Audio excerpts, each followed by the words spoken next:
Bismillahirrahmanirrahim. Assalamualaikum warahmatullahi wabarakatuh. Kami dari kelompok 6 aplikasi komputer psikologi dengan judul materi uji validitas dan realibilitas dengan dosen pengampu Ibu Anida Magufira MPC. Next. Kelompok 6 sendiri terdiri dari Muhammad Ahfaz Al-Arabi, Maulidia, Medio Didian Karantina. Next. Selanjutnya materi yang akan kami paparkan adalah uji validitas. Uji validitas merupakan uji yang berfungsi untuk melihat apakah suatu alat ukur tersebut valid atau tidak. Alat ukur yang dimaksud di sini merupakan pernyataan-pernyataan yang ada di dalam kuesioner. Suatu kuesioner dikatakan valid jika pernyataan tersebut dapat mengungkapkan sesuatu yang diukur oleh kuesioner. Misalnya, kita ingin mengukur kinerja karyawan. Untuk melihat tingkat kinerja karyawan tersebut diberi 5 pertanyaan. Maka dari 5 pertanyaan tersebut harus tepat mengungkapkan bagaimana kinerja karyawan. Dalam uji pengukuran validitas terdapat 2 macam, yaitu yang pertama yaitu mengkorelasi antara skor butir pernyataan item dengan total item. Yang kedua yaitu mengkorelasikan antara masing-masing skor indikator item dengan total skor konstruk. Next. Langkah-langkah uji validitas.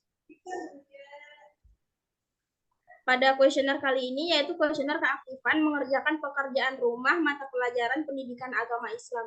Nah, pada kuesioner keaktifan kali ini kami memiliki 16 butir pernyataan yang disebarkan kepada 30 orang dengan ketentuan nilai 1 selalu, 2 sering, 3 kadang-kadang, 4 jarang, dan 5 tidak pernah.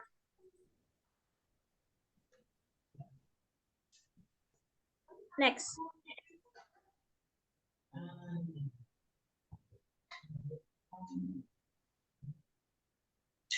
Pertama, buka lembar kerja SPSS, lalu masukkan jumlah soal ke dalam kolom. Selanjutnya, ubah angka dalam kolom desimal menjadi 0 dan kolom measure menjadi pilihan scale. Next. Selanjutnya, klik data view, lalu masukkan data responden. Selanjutnya, klik analyze, lalu pilih correlates, lalu klik di bivariate.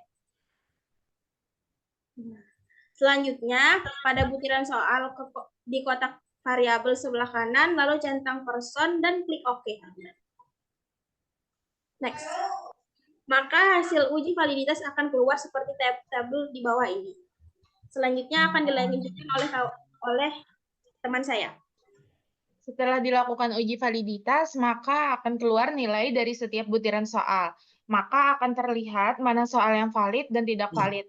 Nilai R-tabel didapatkan dari kolom di bawah ini karena jumlah responden berjumlah 30 orang, maka nilai yang diambil adalah N30. Lalu dipresentasikan 5%. Selanjutnya, setelah dipresentasikan itu, lalu kita mengetahui butir soal itu valid atau tidak, maka kita harus membandingkan dulu R-tabel dengan T-tabel. Seperti tabel di bawah ini, R-tabelnya 0,361, T-tabelnya 0,446. Jadi, jika R-tabel lebih besar daripada T-tabel, maka tidak valid. Jika R-tabel lebih kecil daripada T-tabel, maka valid. Adapun solusi jika butiran angka tidak valid, yaitu dengan cara yang pertama, memperbaiki pertanyaan dalam angket yang tidak valid dan membagikan ulang kepada responden untuk menjawab ulang. Yang kedua, menghapus butir pertanyaan dalam angket yang tidak valid dan tidak mengikutsertakan lagi dalam analisis selanjutnya seperti uji realibilitas. Setelah dibandingkan R-tabel dengan T-tabel, maka diketahui ada 2 butir soal yang tidak valid, yaitu berada pada nomor 6 dan nomor 7. Maka kita cek lagi dengan uji validitas menggunakan keputusan kedua, yaitu dengan menghapus butir soal nomor 6 dan nomor 7 yang tidak valid tersebut. Selanjutnya akan dilakukan uji validitas yang kedua dengan data yang sudah valid. Di sini kita masukkan dulu 14 butir soal yang sudah valid tadi, lalu klik analyze, lalu klik correlate dan pilih bivariate. Kemudian butiran soal itu pindahkan ke sebelah kanan, lalu klik OK. Jadi, seluruh butiran soal yang kita uji validitas semuanya dinyatakan valid. Maka dari uji yang kedua ini dinyatakan semua hasilnya valid. Selanjutnya akan dilanjutkan oleh rekan saya. Oke, uji reliabilitas. Uji reliabilitas menurut Notuamotjo 2005 dalam WDR 2011, reliabilitas adalah indeks yang menunjukkan sejauh mana suatu alat pengukur dapat dipercaya atau diandalkan, sehingga uji reliabilitas dapat digunakan untuk mengetahui konsistensi alat ukur. Apakah alat ukur dikatakan reliable jika menghasilkan hasil yang sama, meskipun dilakukan pengukuran berkali-kali. Biasanya sebelum dilakukan uji reliabilitas, dilakukan uji data, dilakukan uji validitas. Validitas data. Hal ini dikarenakan data akan diukur harus valid dan baru dilanjutkan dengan uji reliabilitas data. Namun apabila data yang diukur tidak valid, maka tidak perlu dilakukan uji reliabilitas. Setelah semua butir soal dinyatakan valid, lalu dilakukan uji reliabilitas dengan menggunakan data yang valid sebelumnya. Next.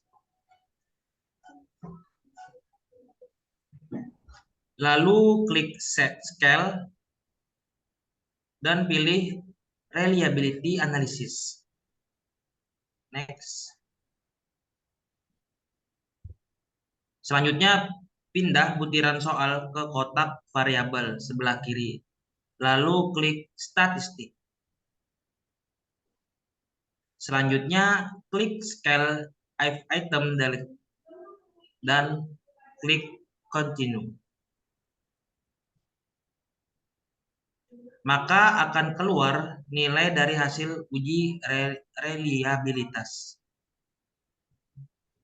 Next.